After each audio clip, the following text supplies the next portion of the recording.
cuando se dieron las ayudas a los bancos era porque así conseguiríamos aumentar el crédito. Eso fue las razones por las que se dieron ayudas públicas a la banca y también las razones pues, por las que se justificaron que los ahorradores tuvieron pérdidas muy importantes en el caso de las preferentes.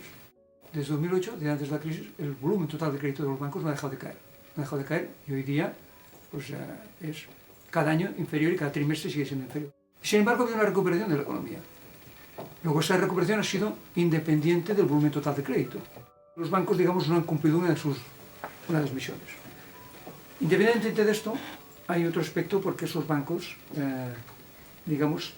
han creado una gran desconfianza entre los ciudadanos, porque han cometido todo tipo de abusos, no tan solo en los más graves, ¿no? En el caso de los desahucios, es decir, que había otras fórmulas para personas que no podían pagar el alquiler o la hipoteca, pero también ha habido los abusos en temas de participaciones preferentes, cláusulas suelo, cláusulas ley, más de 4 millones de familias que han estado afectadas.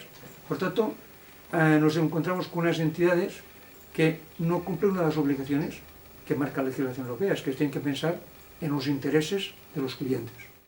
Luego, no ha habido unas autoridades que les hayan puesto freno, que les hayan puesto límite, porque las autoridades están muy dominadas, muy influenciadas por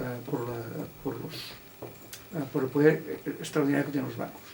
Bueno, todo eso hace que nos encontremos con una actividad, un servicio, porque al fin y al cabo el sector financiero lo que hace es un servicio tan fundamental como es el servicio financiero, esté controlado, manejado por unas instituciones tan poderosas, tan poco democráticas, que tienen tan poco en cuenta el interés de los ciudadanos.